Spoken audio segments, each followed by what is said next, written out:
Olá, eu me chamo Edson Porto e hoje vamos dar sequência às nossas aulas sobre morfologia de plantas forrageiras.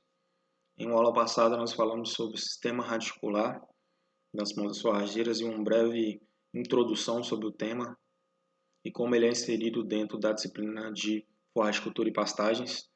E hoje vamos dar sequência e falar um pouco sobre a morfologia do caule. No título da apresentação a gente fala especificamente da morfologia do como e pseudocomo, porque são o tipo do caule característico aí das gramíneas forrageiras, que são o principal grupo de plantas, né, utilizados para a alimentação animal nos trópicos. Então o tipo de caule deles é o como e o pseudocomo, e a gente vai enfocar um pouquinho mais nele, mas não sem falar e sem explicar de uma maneira geral como que o caule é importante nas plantas, né, de uma maneira geral, e também nas leguminosas forrageiras. Então, para iniciar, a gente fala um pouco das funções, né, do caule para as plantas, né? Função primordial de produção, suporte de ramos, flores e frutos. Então, ela dá toda a sustentação para a produção das culturas que apresentam, né, a sua geração de produtividade embasada na produção de frutos ou de grãos, né? Esses grãos e frutos são inseridos no caule, os ramos, né, as gemas produtivas, elas estão inseridas no caule, então tem toda essa importância, né, na produção dessas plantas. Nas gramíneas forrageiras, né, em que o tipo de caule é o como, ela também apresenta um caráter produtivo muito importante das gramíneas tropicais, por serem basicamente componente da biomassa que será consumida pelos animais, né? A gente vai falar um pouquinho sobre isso, e apresenta também uma série de desafios, porque justamente a sua maior proporção na dieta do animal, maior proporção no material que está sendo colhido e consumido pelo animal, pode acarretar também em uma baixa qualidade da forragem que está sendo consumida e impactar diretamente no desempenho na produção de proteína animal por área, né? Então a gente vai discutir um pouquinho disso também lá na frente, é importante enfatizar. Então o caráter produtivo do caule nas plantas é muito importante. Transporte de água e sais minerais é uma condição fundamental e importantíssima para as plantas, né?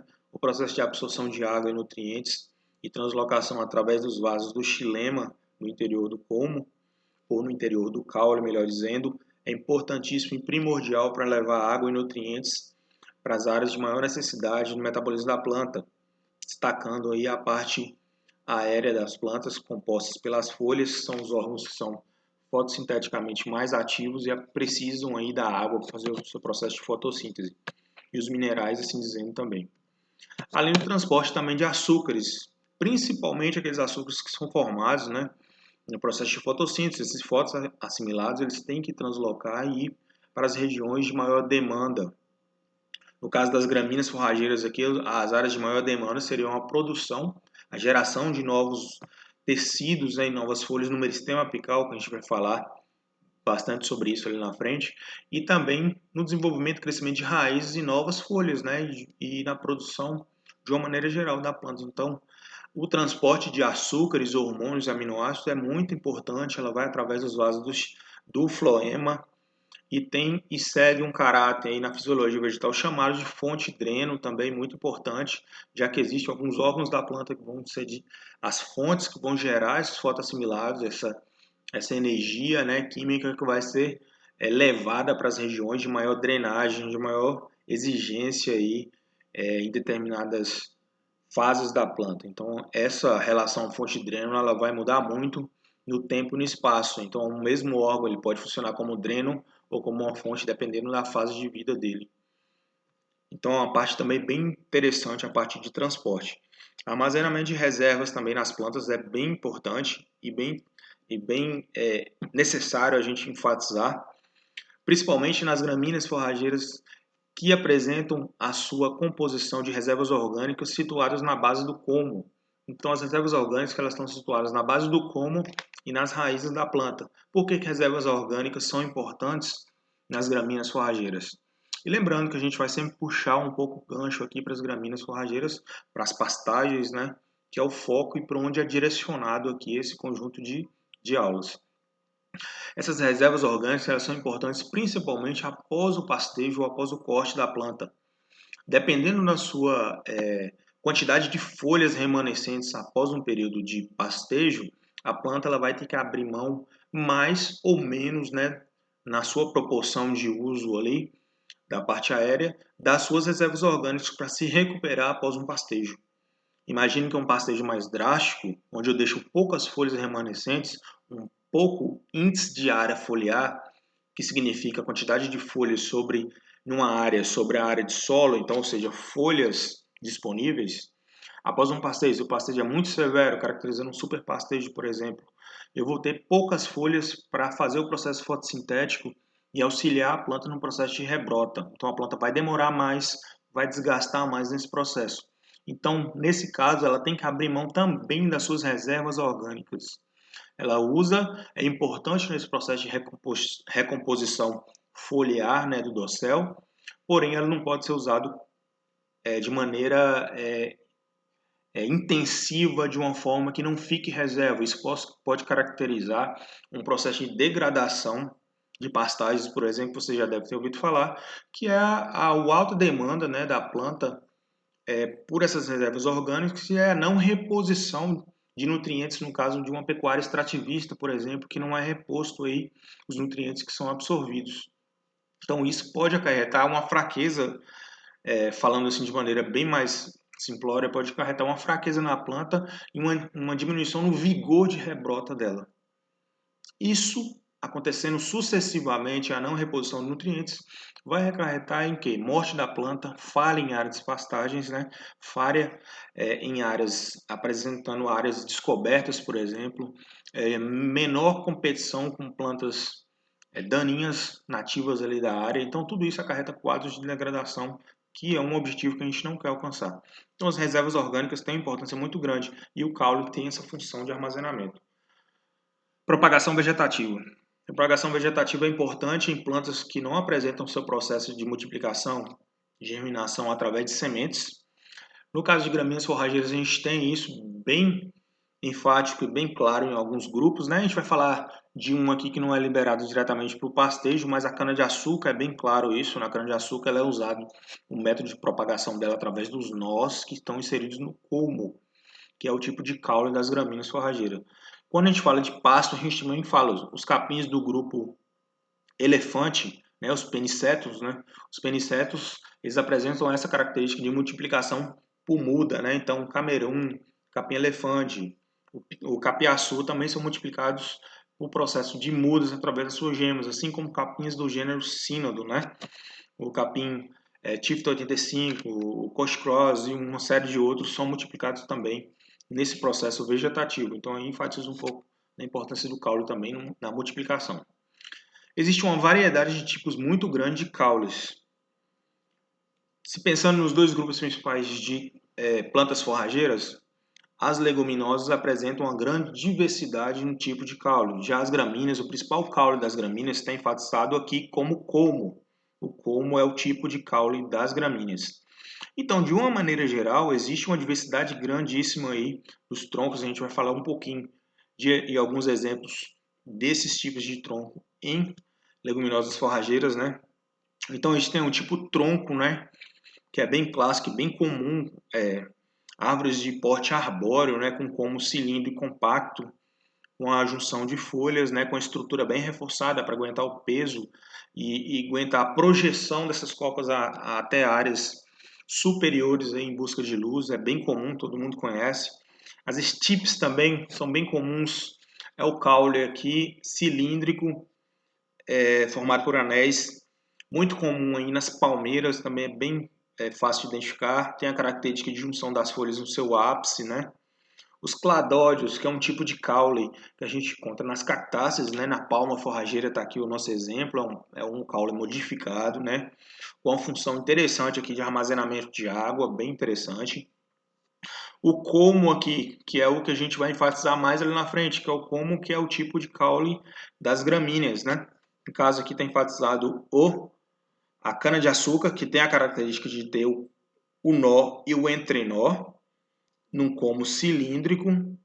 ou com outros formatos, a gente vai ver ali, e com a característica que no caso do entrenol, no caso da cana, de acumular sacarose, né? É diferente, né, das outras espécies que a gente vai falar, mas a característica do tipo de caule das gramíneas é esse. Os trepadores também, onde seu caule é modificado a se aderir e fazer um processo de suporte em outras plantas ou estruturas, né? Trepadoras tem essa característica. Os estolões, que é a modificação do caule em crescimento horizontal sobre o solo, em que cada caule desse gera através de nós aqui a germinação e a produção de raízes, gerando uma folha nova. A gente tem um exemplo aqui do morango, mas a gente vai falar um pouco sobre isso, como outras espécies que têm essa característica de modificar as gramíneas, inclusive.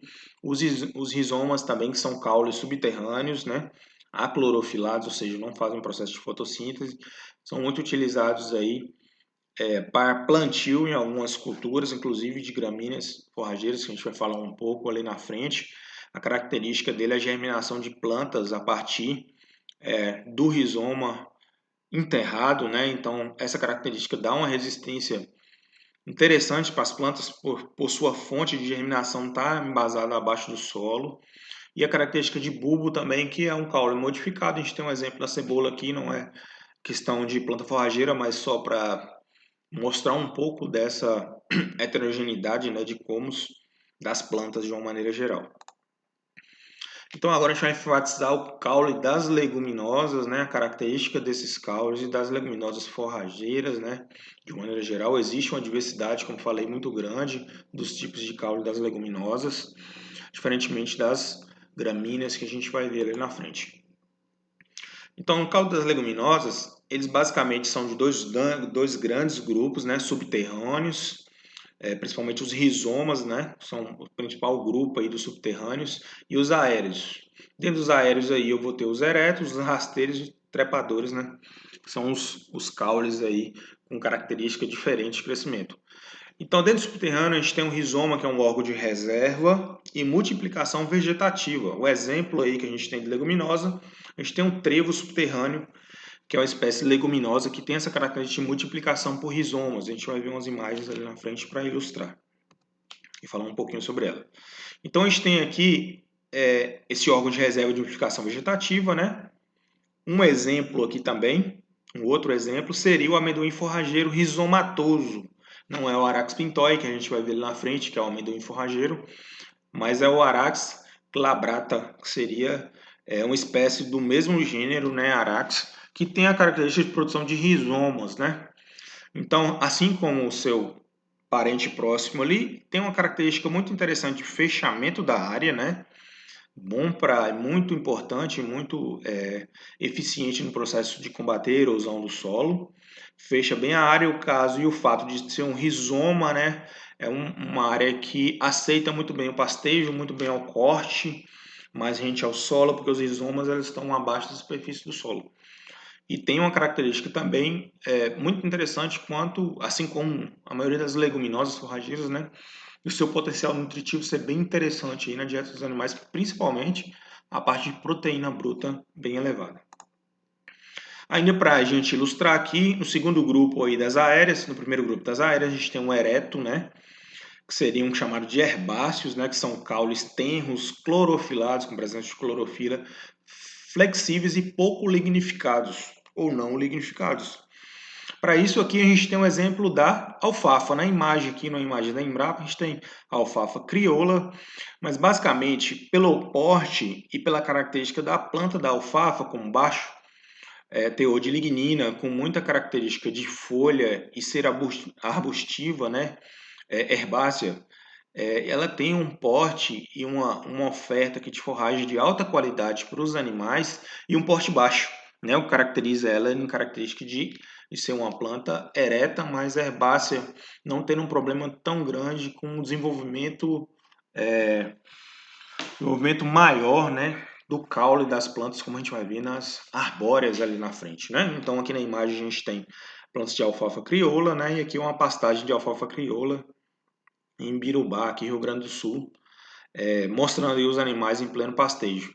A alfafa que é considerada aí uma das forrageiras muito interessantes aí, tanto nutricionalmente como a parte produtiva, e é mais cultivada, não é uma restrição, mas é mais cultivada em ambientes de clima mais frio, mais ameno, né?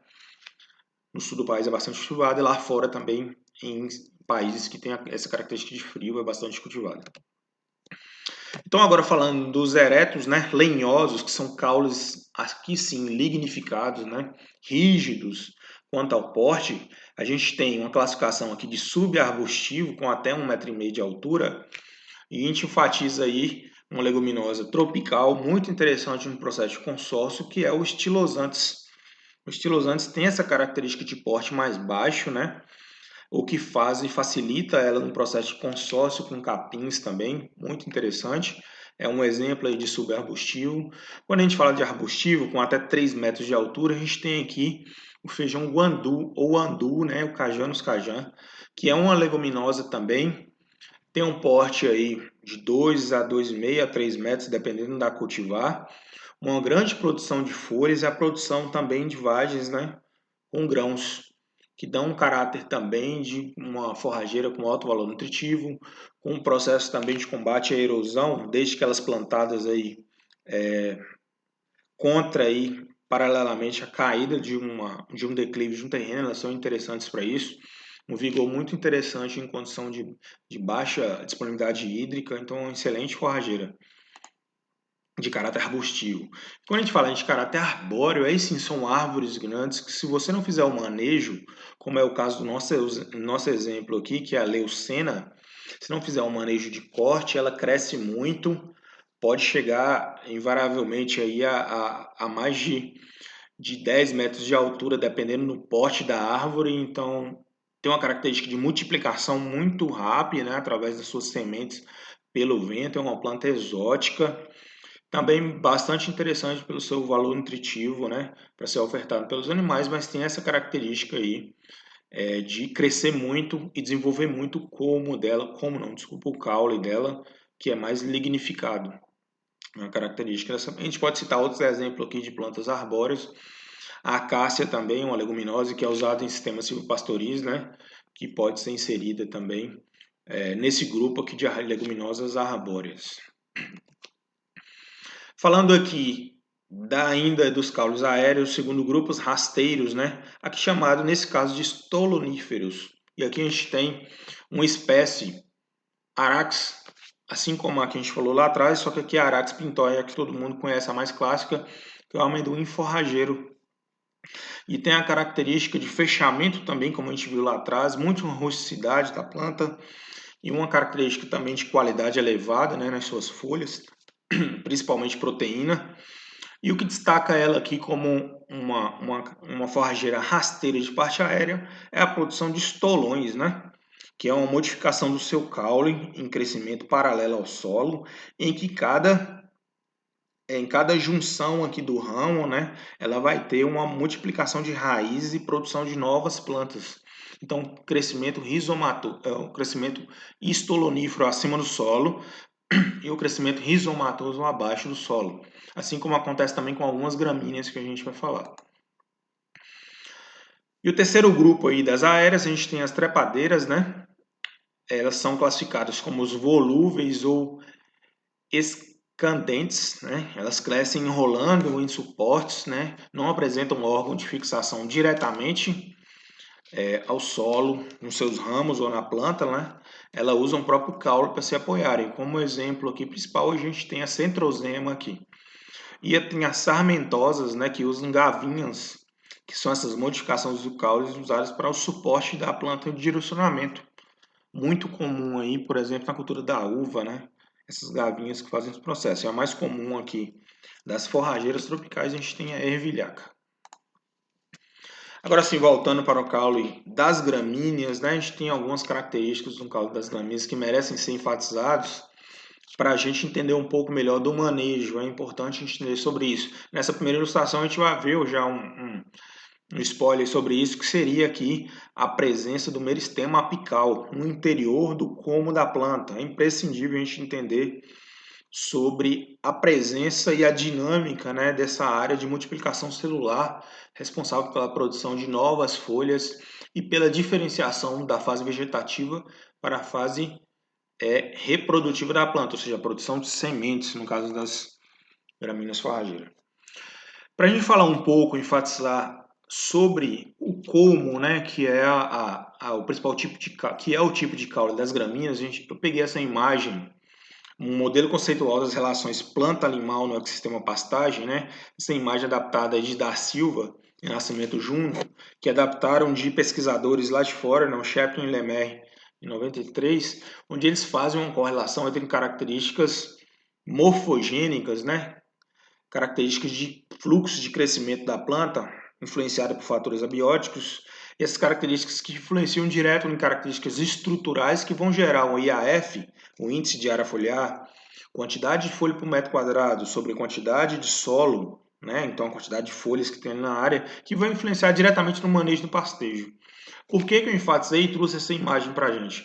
Nesse processo de adaptação desse esquema, né, conceitual, desse modelo conceitual, em espécies de clima temperado para a nossa realidade tropical, esses autores eles inseriram e enfatizaram bastante o componente como aqui. O componente como ele tem um impacto muito grande nas gramíneas forrageiras tropicais. É importante a gente enfatizar. E eles fizeram isso através da inserção desse componente aqui e entender um pouco mais da dinâmica dele no manejo do pastejo, na taxa de lotação, na característica de comportamento animal em pastejo. Tudo isso é influenciado pela condição e pelo esse componente morfológico que é o colmo. Então os autores eles foram e enfatizam isso em suas publicações. É importante a gente também ter essa característica, já que um alongamento de como e uma relação lâmina-como vão ter influências diretamente em quê? Vão ter influências na produção forrageira de uma maneira geral, já que o como faz parte da biomassa.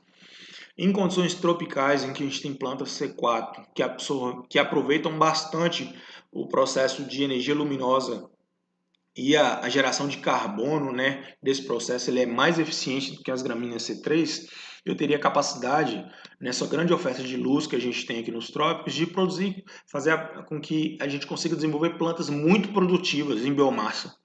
E para eu suportar essa grande produtividade, eu preciso de comos mais fortes. Então eu tenho um caráter de sustentação muito importante do como para as nossas gramíneas.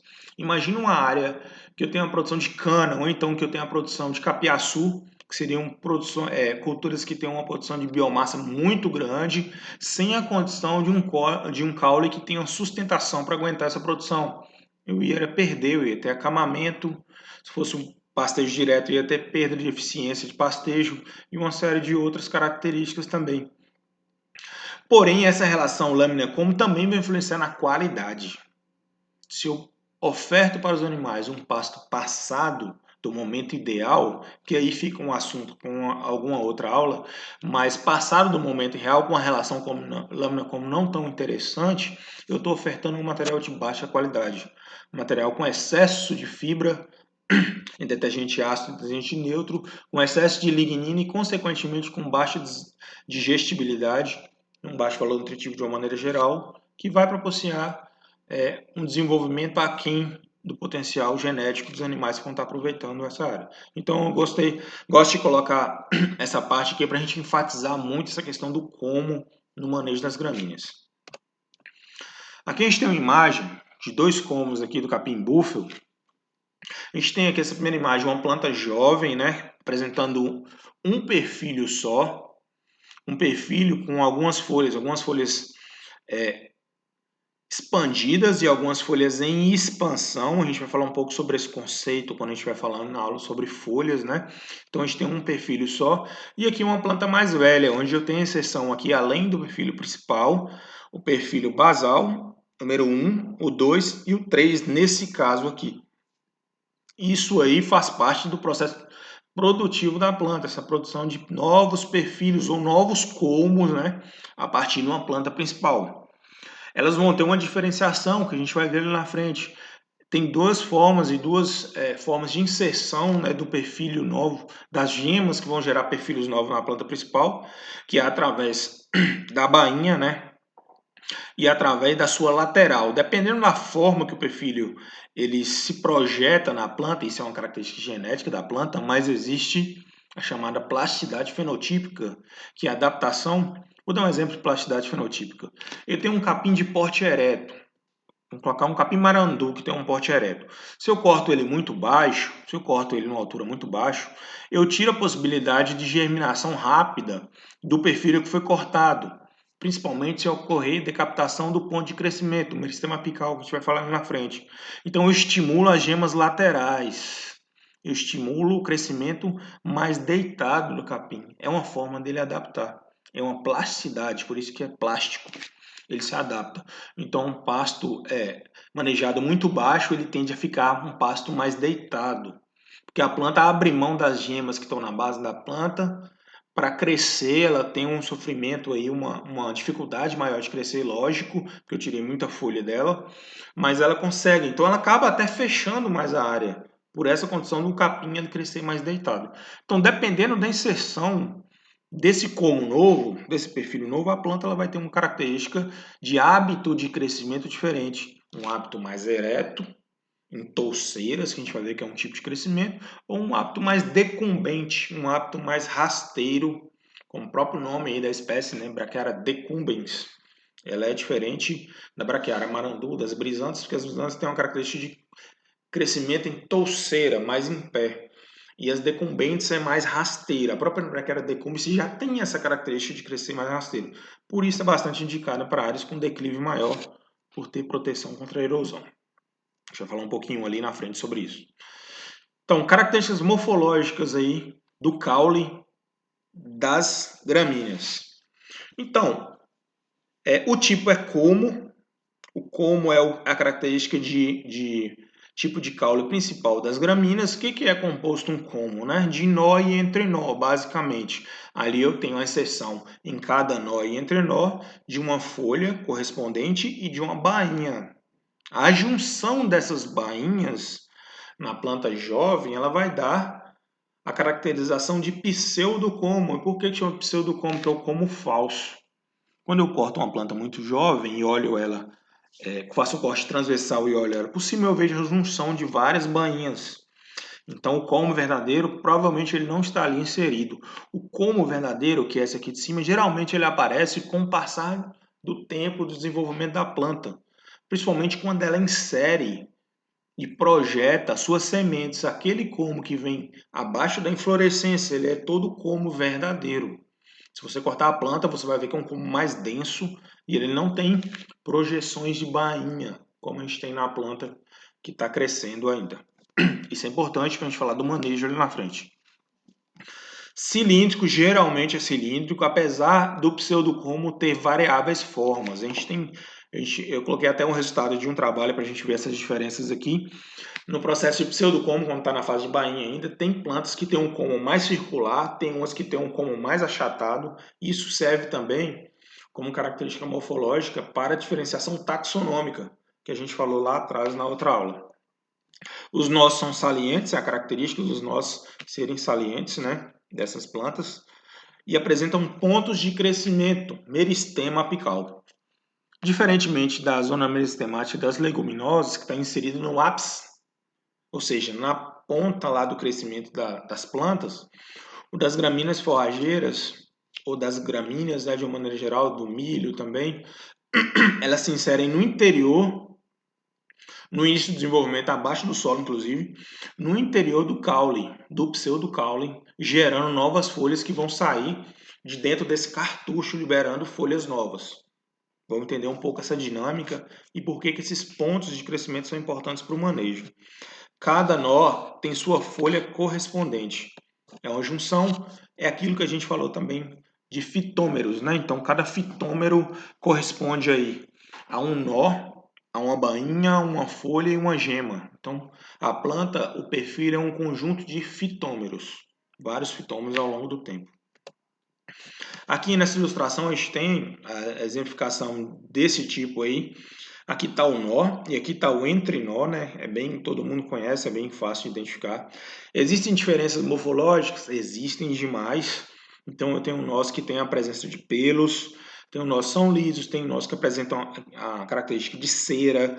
Todas essas diferenciações são utilizadas para diferenciar os grupos genéticos, né? Taxonomicamente, a gente usa e abre mão desse artifício. Mas o que enfatiza aqui é esse tipo de como é isso, nó e entre nó.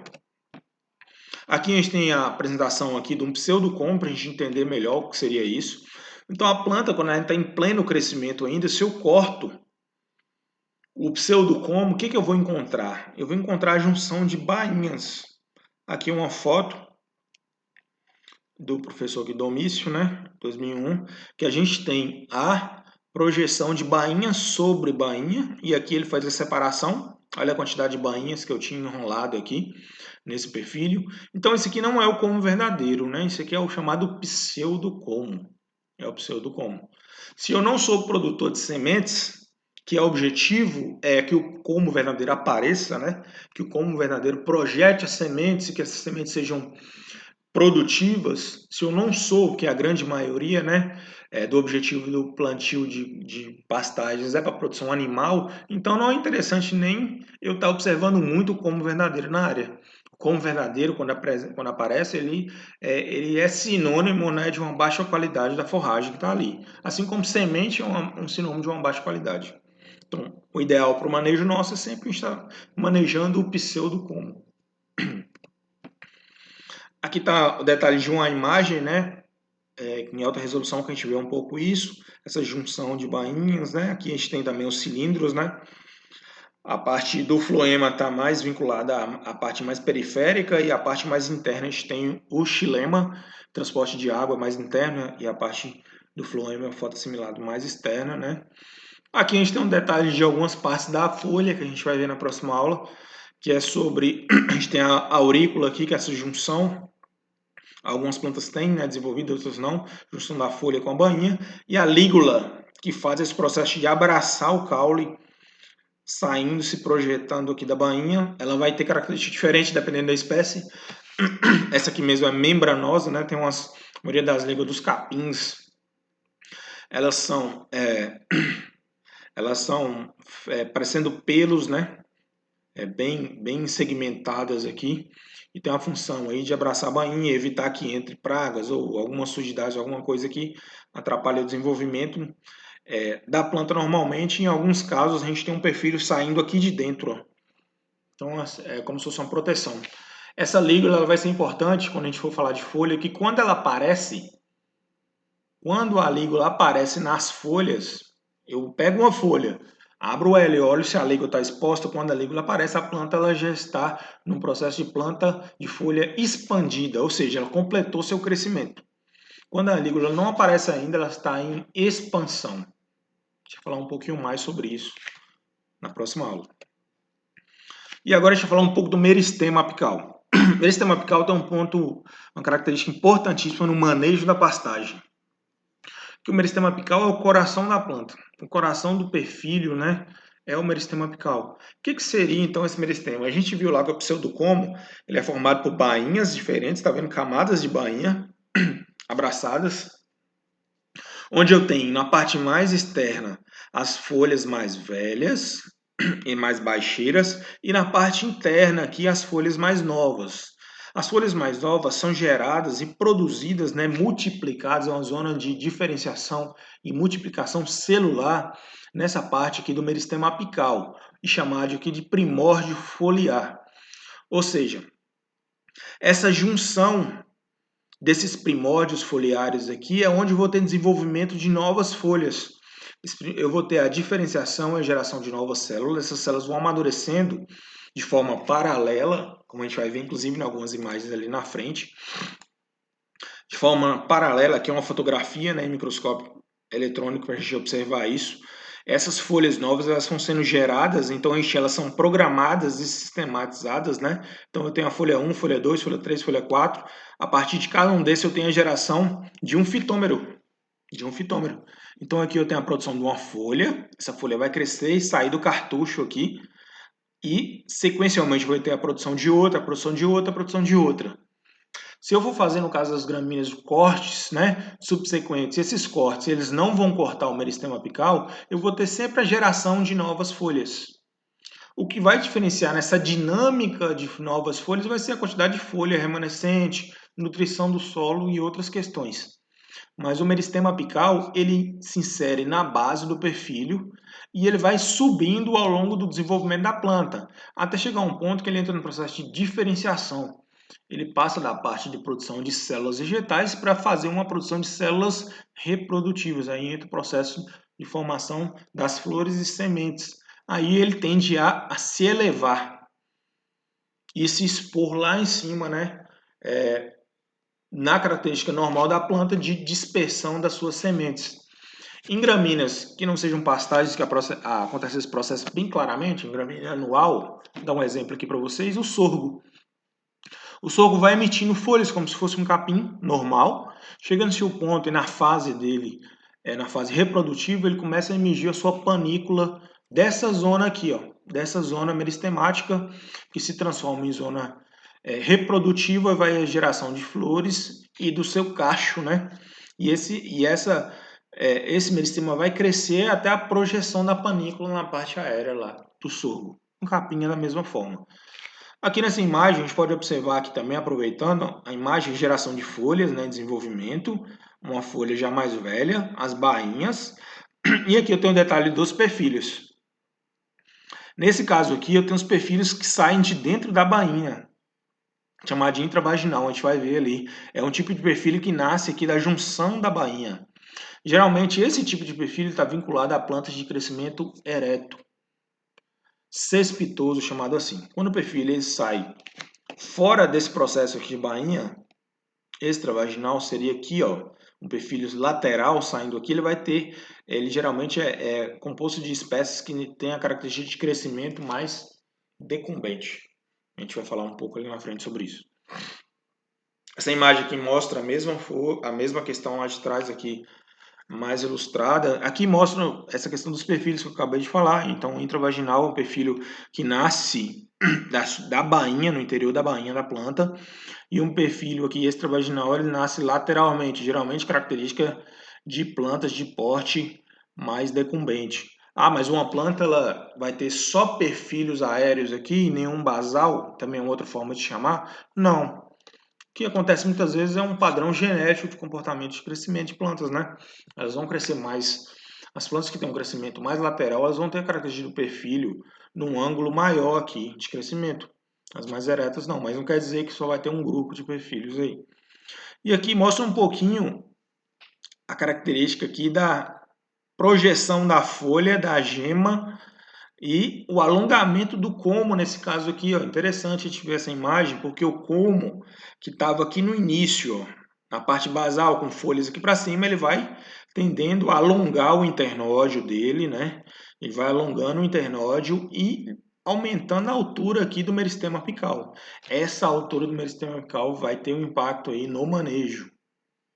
Vamos falando na frente, mas para adiantar, se eu vim num processo de corte muito baixo, em que eu deixei a planta passar muito, esse perfil ele não vai ter uma zona meristemática desenvolvida, ele vai ter sido decapitado, que é chamado assim, decapitação do perfil.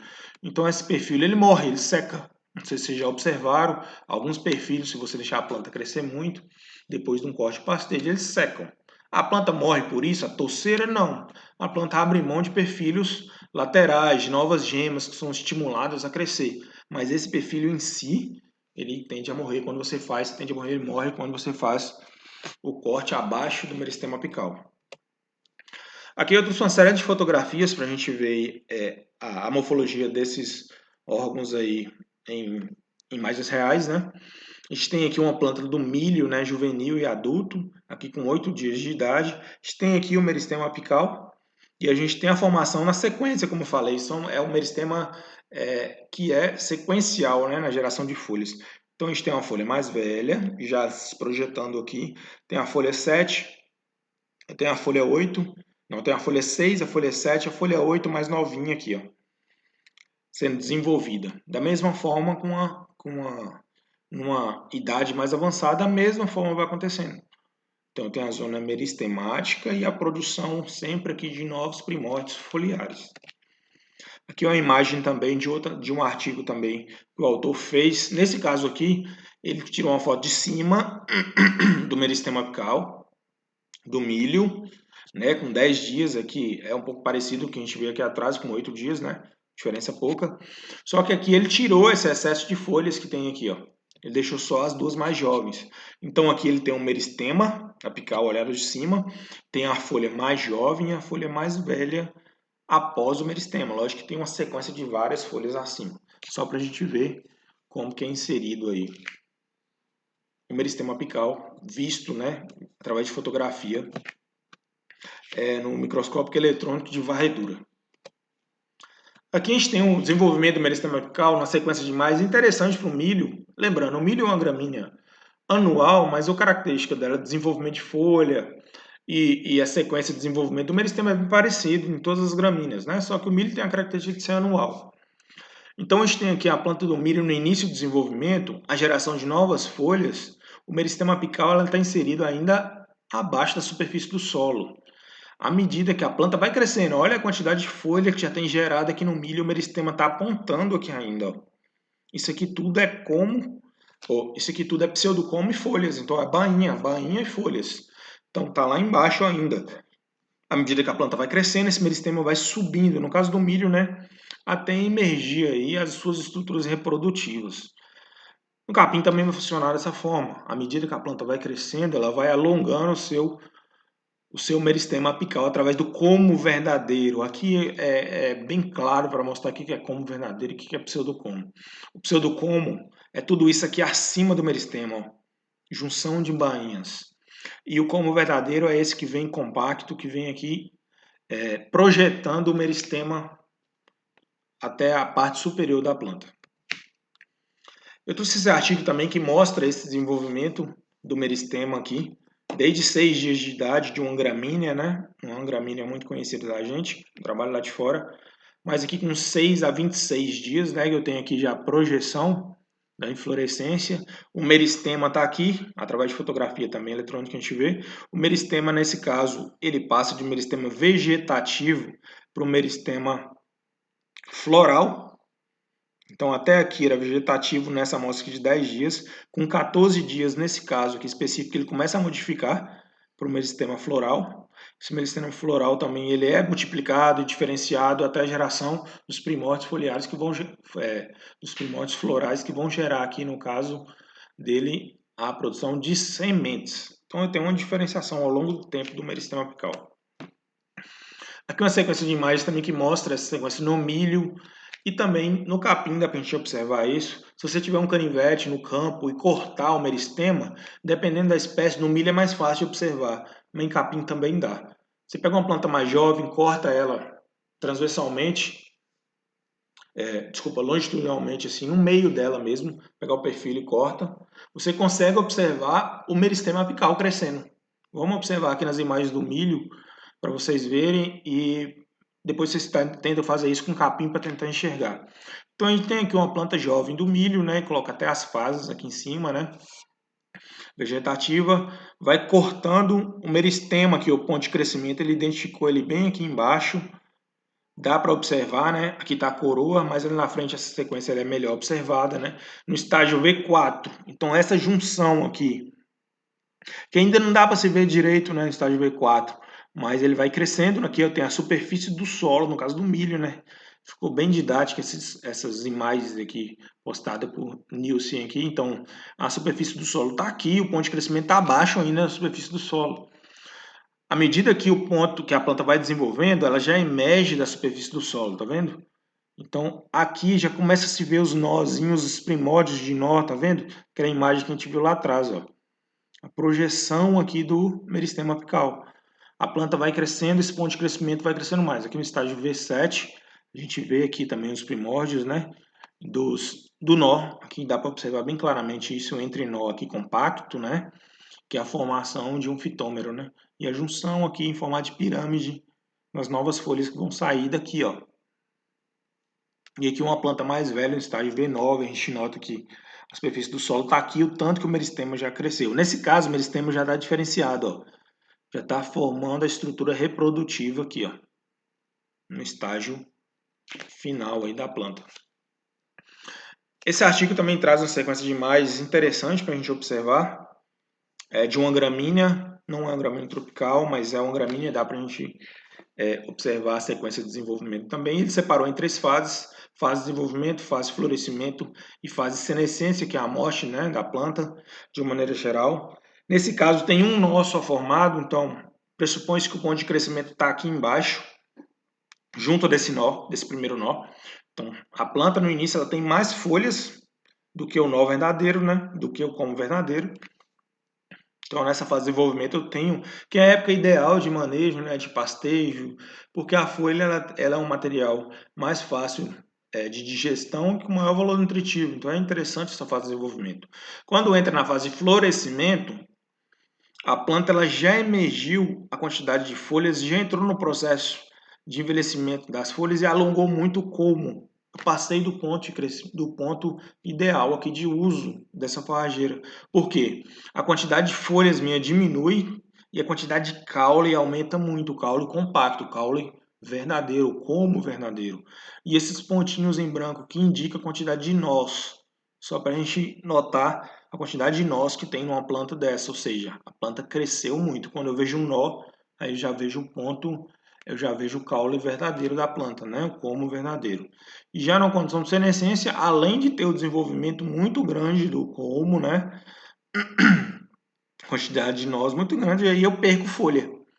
Perco muita folha pelo próprio processo de senescência. É uma folha que não vai ser aproveitada pelos animais. Então aqui, né, uma condição muito pior, condição ruim de uso do pasto e uma condição boa que é a fase de desenvolvimento, que é a fase que a gente vai trabalhar. A janela de uso nossa tem que ser aqui. Aí entram outros conceitos de interceptação, de estrutura do pasto, que tem que ser levado em consideração para o uso dela.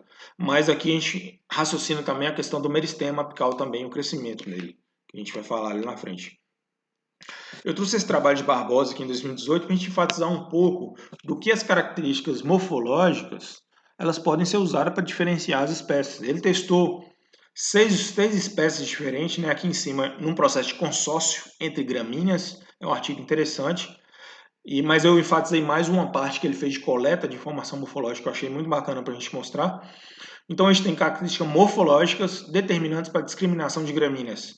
Pânico máximo, cultivar azure, a gente tem o charaés e a gente tem a braquiária decumbens. Embaixo a gente tem o quênia, que é um pânico máximo, a gente tem o marandu e a gente tem o paiaguás. Esses autores eles pegaram e fizeram a descrição dessas espécies através de características morfológicas. Olha que interessante. Tudo que a gente está falando aqui de características morfológicas que seriam usadas para discriminação e taxonomia de espécies. Eles fizeram um experimento e começaram a observar isso. Inclusive é interessante para a gente distinguir essas espécies do campo, já que algumas delas são até difíceis de distinguir. Pilosidade, por exemplo, ó, o zuri não tem pilosidade. O charaés apresenta pilosidade. Isso na planta de 21 dias, né? De emergência. O charaés apresenta baixa pilosidade. O decumbens média. No quênia não apresenta. No marandu, alta pilosidade. No paiaguás, nula. Os comos, a gente está falando de como aqui agora, ó. Como, coloração na base do como, espessamento do como, isso tudo aqui entra nesse objetivo hoje da nossa aula. Então, como ovalado ou redondo, olha para você ver. Todos eles têm uma diferenciação muito grande. Ó. Redondo mesmo eu tenho só da charaés, da decumbens e do marandu e do paiaguás, ou seja, as brisandas apresentam um como arredondado. Já os pânicos apresentam eles ovalados, isso é bem característico a gente observar para diferenciar uma espécie da outra, principalmente no início de crescimento, né? Coloração na base do como, isso também é interessante, levemente escuro, por exemplo, na azure. A gente tem também outras características de escuro aqui no charaés, a gente tem um marandu claro, né? O quênia levemente escuro é uma característica também de coloração. Esse escuro geralmente é um arroxeado que dá na base do como. Espessamento na base do como, o zuri tem, o charaés não tem esse espessamento, a decumbens também não tem, o quênia tem, o marandu não tem e o paiaguás não tem. É uma característica também. E o hábito de crescimento, que é um dos temas que a gente vai falar. Todas essas características morfológicas do como vão influenciar no hábito de crescimento. Então, o Zuri tem um porte ereto, o Charaes tem um porte ereto, o Decumbens é decumbente, o próprio nome é sugestivo, né? O Quênia é ereto, o Marandu é ereto e o Paiaguás é mais decumbente. Vou falar um pouquinho dos hábitos. Ou seja, as características morfológicas elas podem ser utilizadas para diferenciação e identificação das espécies, né? É uma parte importante aí na horticultura também, a gente conhecer isso. Falando um pouco de todas essas características que a gente viu, eles vão influenciar, principalmente essa parte de desenvolvimento do como, vão influenciar no hábito de crescimento da gramínea, na forma que ela tem o seu desenvolvimento na área. É uma característica das gramíneas que vai influenciar no seu uso, inclusive. Um exemplo aí, o que um hábito de crescimento influencia numa condição de manejo de uso, por exemplo. Eu tenho, por exemplo, que as gramíneas que têm um hábito de crescimento cespitoso, em torceiras, elas não são muito adequadas para te usar em áreas com declividade, porque a proteção dela contra a erosão é muito baixa, ou seja, essa distância entre uma torceira e outra favorece a erosão laminar, ali, principalmente choveu, a água é carregada, os nutrientes são carregados ali. Nessa área de declive maior, é interessante uma planta de crescimento mais rasteiro. Só um exemplo de como que isso influencia. O primeiro tipo, né, de hábito de crescimento que a gente tem é o crescimento rizomatoso, como o próprio nome diz, é um crescimento por rizoma. A gente viu lá atrás que as leguminosas, algumas também apresentam isso, mas basicamente é constituída de um colmo, chamado colmo subterrâneo, aclorofilado, ou seja, não faz fotossíntese, que ele é adaptado a ambiente escuro, né, embaixo da terra. Ela é coberta de perfilhos, né, nó entre nós, e forma-se e desenvolve um perfilho de cada nó, pode gerar um perfilho novo. Dos nós partem raízes e novas plantas, perfilhos novos. É um sistema bem interessante pela sua resistência aí ao pastejo mais baixo, ao fogo se acontecer, por exemplo, um incêndio na área, ela resiste bem, porque o rizoma está protegido abaixo do solo, ao pisoteio e uma série de outras características negativas aí, abióticas. Aqui está o detalhe, rizoma interno, geração de perfilhos novos saindo aqui do solo. Aqui a gente tem nessa figura um exemplo, né? Então a planta do quicuio, né, que é um capim que tem essa característica de crescimento. A gente tem também a grama batatais, a gente tem também outras espécies que têm essa característica de crescimento rizomatoso, né? Essas plantas, elas têm essa característica de, por estarem, né, com rizomas submersos, elas têm um ponto de crescimento de cada perfil bem rente ao solo. Então elas favorecem bastante o pastejo, né, mais baixo, mais intenso, né? Aqui na imagem a gente tem uma planta de kikuyu, pastagem, né, de kikuyu aqui no B, os animais consumindo, né? E ela consociada aqui com trevo, né, mais na região do sul. É um exemplo aí de planta com crescimento rizomatoso. Estolonífero é o segundo grupo, né, de crescimento com modificação do caule. A diferença do estolão para o rizoma é que o estolão ele é uma modificação do como que cresce na superfície do solo, desenvolvendo também nós, né, entre nós, em cada nó nesse que entra em contato com a superfície do solo, ele pode gerar raízes e plantas novas, ou seja, fica por cima do solo. Então, caule na horizontal, emissão de raízes e folhas na vertical, crescimento do como acima do solo, daí surgem novas plantas através desses nós, né? Ao nível do solo existem gemas de renovação protegidas por folhas mortas. Um exemplo, grande parte das espécies do grupo e do gênero Sínodo apresenta esse tipo de característica. Tá aqui o detalhe, né? Ela fica, e todo mundo já deve ter visto, elas ficam por cima do solo, cada nó desses gera, né, uma nova planta, né? São os estolões. Uma parte prática que eu sempre falo para a gente identificar esse tipo de capim é quando você está andando sobre ele, você engancha seu pé geralmente em um ramo desse, em um estolão desse, é a característica desse tipo de capim. O fato de ter um crescimento bem horizontal ao solo faz com que também seus pontos de crescimento ficam muito abaixo do solo, ficam muito rente ao solo, favorecendo um pastejo também mais baixo, né? Aqui o detalhe do Tifto 85, mostrando que em cada nó desse eu tenho um potencial emergência e geração de raízes de novas plantas, né? Aqui a gente tem um detalhe de novas plantas. E cada grupo desse aqui, a gente tem a possibilidade de emissão de É um fitômero diferente, né? Cada grupo desse representa. A gente tem aqui uma imagem, né, de um sino, ela tem essa característica de gerar os estolões aí por cima. Aqui só para a gente diferenciar. Crescimento rizomatoso, crescimento estolonífero. Então a gente tem aqui o estolão, ele fica acima do solo e o rizoma abaixo do solo. Basicamente isso aí é bem utilizado para diferenciar um grupo do outro. Crescimento cespitoso, né? Então o crescimento cespitoso é o terceiro, é bem comum na maioria das espécies de gramíneas tropicais. Ela tem a característica de crescimento ereto, formando touceiras, né, geralmente com porte produtivo muito alto. O que caracteriza bastante esse crescimento? O tipo de perfil. Falando um pouquinho lá atrás.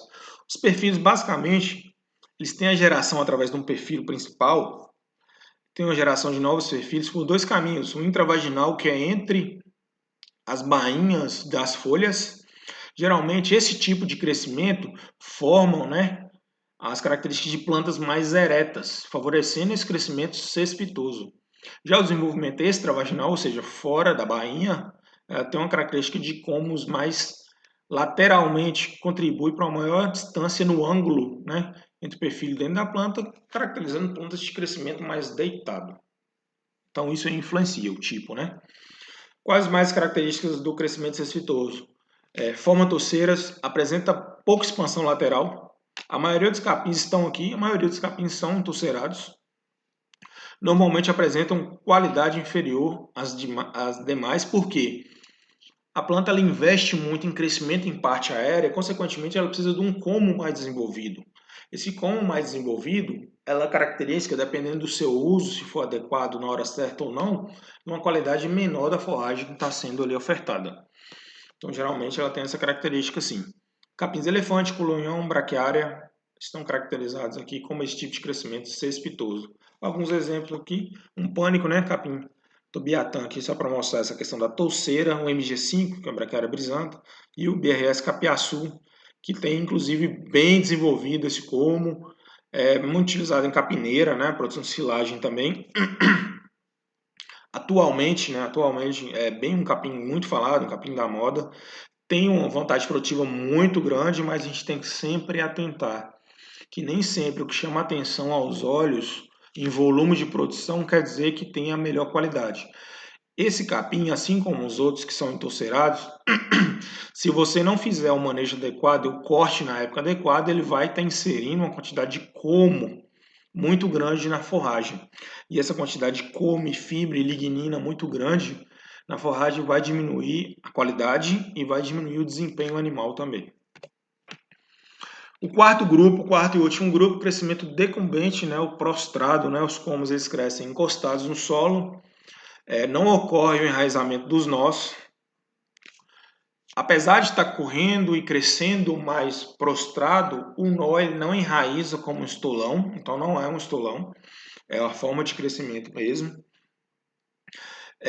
Após isso ocorre um crescimento ereto pela competição por luz, principalmente. Então ele começa a crescer mais deitado, depois ele sobe pela competição por luz. É uma característica de capim de fechamento da área também bem interessante, né? A gramínea ela acaba prostrando ao solo e fechando totalmente o solo. Característica importante para prevenção da erosão do solo. Boa para terrenos de alta declividade. A espécie que tem um exemplo mais comum é aquela que, inclusive, o nome é bem sugestivo, Braquiária decumbens. A Braquiária decumbens apresenta esse crescimento prostrado, apesar de não ter o enraizamento dos nós que a gente viu, mas ela deita e depois ela sobe em busca da competição por luz e fecha muito bem o solo em áreas de declive. Então dá para ver nessa imagem aqui, áreas de declive de uma Braquiária decumbens, né, fechando bastante a área, que são bem interessantes para esse propósito. E aguentam bastante o pastejo mais baixo também. E para fechar um pouquinho tudo que a gente falou, e inclusive dos hábitos de crescimento, sobre manejo também, a gente trouxe essa imagem para ilustrar um pouco do que o hábito de crescimento e o meristema apical que a gente falou pode influenciar no manejo do pastejo. Então, um capim mais cespitoso, se você, ao longo do tempo, se você não fizer o corte ou não ofertar esse material aos animais, a tendência é que esses pontos de crescimento, representados aqui por esses pontos vermelhos, ele tende a crescer e se elevar. O rizomatoso, esses pontos de crescimento, eles ficam mais encostados no solo, mais rente ao solo, juntamente com o estolonífero. Já o decumbente e o prostrado, ele eleva também, mas pela própria característica da planta de crescer mais deitado também, ele não se eleva tanto o meristema apical.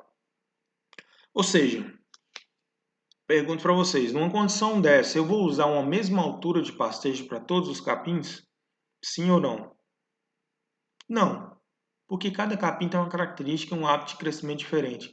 E os pontos, esses meristemas apicais, eles vão influenciar sim na altura de manejo. Eu não posso deixar, por exemplo, um capim desse que é entorcerado crescer muito na medida que os pontos de crescimento cresçam muito. Porque um pastejo mais baixo, eu posso decapitar esse ponto de crescimento e esse perfilho aqui, que esse ponto de crescimento está inserido, ele vai morrer, a planta vai ter que abrir mão de novos perfilhos aqui laterais para recuperar a parte aérea. Eu vou ter uma perda muito grande aqui na sustentabilidade e na vida útil dessa torceira, por exemplo. Já num capim, por exemplo, estolonífero e rizomatoso, são capins que apresentam pontos de crescimento, o meristema mais baixo, eles aguentam uma pressão de pastejo maior, um pastejo mais rente ao solo. Existem hoje pesquisas, uma série de pesquisas que indicam aí a altura de entrada e saída para o manejo de forragem, baseado na ciência, em estudos, em princípios fisiológicos e estruturais da planta para determinar uma altura ideal para você entrar com os animais, né? Ou seja, a altura de entrada ela tem que ser controlada também para me evitar, além dessa emergência de pontos de crescimento, para evitar o excesso de como, para evitar matéria morta em excesso. Tudo isso faz parte e através desses estudos a gente determinou alturas ideais para você entrar com os animais e a altura ideal para você sair também. A saída vai ter influência a posição dos meristemas apicais e vai ter influência a quantidade de folha remanescente, né? Que vai proporcionar uma rebrota mais vigorosa e rápida dessa área. Então é interessante também eu levar em conta isso. Então esse material eles estão disponíveis aí, provavelmente vão ser temas, né, das disciplinas de manejo de pastagem, mas o princípio de conhecimento da morfologia que influencia nesse manejo está aqui, é isso que a gente viu hoje. Espero que vocês tenham entendido e que tenha contribuído também para o conhecimento geral de vocês. Com isso, a gente encerra aqui o tema de como e, posteriormente, vamos trabalhar aí o tema de folhas também e depois de inflorescências para a gente fechar a parte de morfologia. Até a próxima!